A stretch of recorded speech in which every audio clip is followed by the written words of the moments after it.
Hey everyone, welcome to week 8. This is our final week together, and this week it is all about synthesis. Every reading we've covered this semester has been building towards something, and this week we're naming what that something is. So we had 3 readings. Each of them connects back to something we've already covered, and together they complete the full picture. So let's break these down. We're going to start with Choi, Tran, and Wang, and their focus on inclusive leadership. So we spent 2 weeks looking at inclusive leadership, what it is, what it looks like in practice, and what Choi and colleagues do is they add the empirical answer to a question we haven't fully addressed yet. So how does inclusive leadership produce results? Their study tests a specific chain. So inclusive leadership leads to person-job fit, which leads to employee well-being and innovative behavior. So person-job fit is a concept here. It refers to how well an employee's skills, values, and needs match the demands and conditions of their role. When leaders are open, available, and accessible, the three dimensions of inclusive leadership in this framework, employees feel like they belong in their role, their strengths are being used, their needs are being considered. And that sense of fit produces two things: well being and innovation. The theoretical lens that they use is leader membership exchange theory, which we covered in week 7. Mature partnerships between leaders and followers built on trust, respect, and mutual obligation are what make person job fit possible. So, the big takeaway here is that inclusive leadership isn't just ethically right, it produces measurable outcomes through a mechanism you can understand and develop.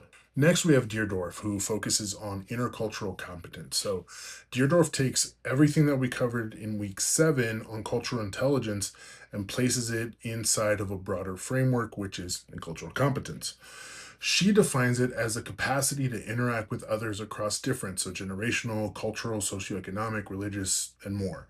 Her process model moves from attitudes to knowledge and skills to internal outcomes to external outcomes. And the final measure is appropriate and effective behavior, but the key word is appropriate and determined by the other person, not by you. You can think that you handled a cross cultural interaction well and be completely wrong about it. The measure isn't your intent, it's how the other person experienced it. So Deirdre also gives us Bennett's developmental model, so six stages moving from ethnocentrism towards ethno-relativism.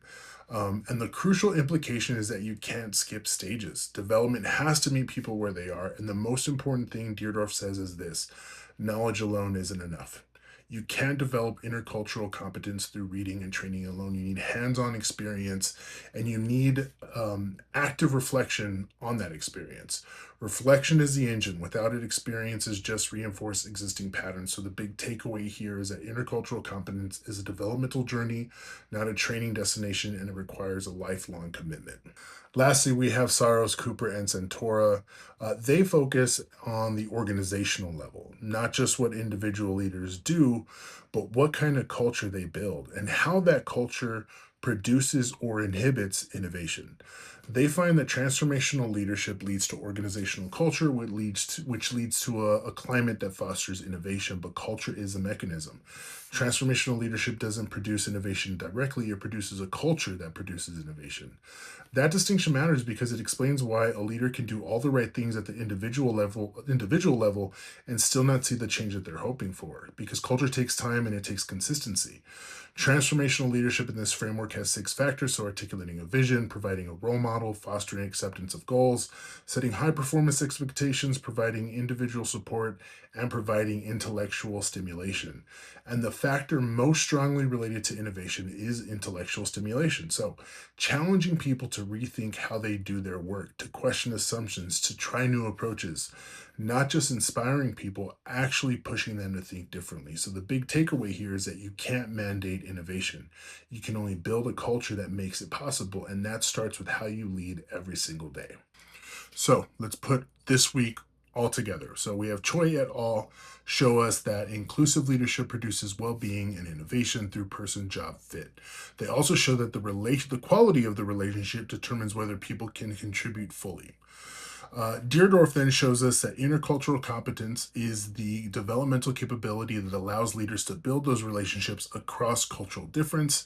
And then Saros et al. Show us that transformational leadership creates the organizational culture that sustains all of it over time. So together, they describe what effective border leadership looks like at 3 levels simultaneously: individual, relational, and organizational. So all of that taking all that into consideration to the entire course, we want to look at the through line of the entire semester. So we started by asking who are the people of this border and what forces shape them.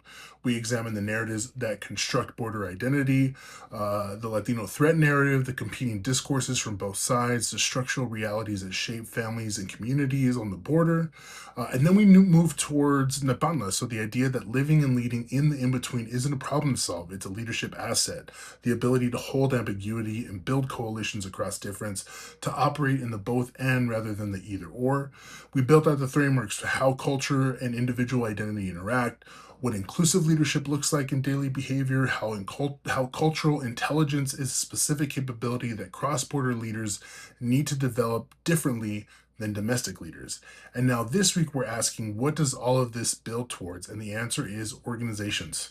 Organizational cultures that are inclusive, adaptive, and capable of sustained innovation. Communities where people show up fully, contribute freely, and trust that their presence matters, and that's the goal. And everything we've covered this semester is a piece of how you get there. Lastly, I want to talk about your final paper. A reminder, it's due at the end of the week, and the question that you're answering is this. So what characteristics, traits, and or approaches are necessary to successfully lead an organization or team on the US-Mexico border? You have 8 weeks of scholarship that you can draw on. You don't have to use all of it, but you do need to build a coherent argument. I really want you to think about the through lines that you've focused on, that we've read through in this class. Essentially, I want you to show me that you've been thinking about this border and what border leadership looks like, not just leadership in the abstract. So good luck on your final paper as well as all of your other courses. It's been an awesome semester with you all. Let's finish strong.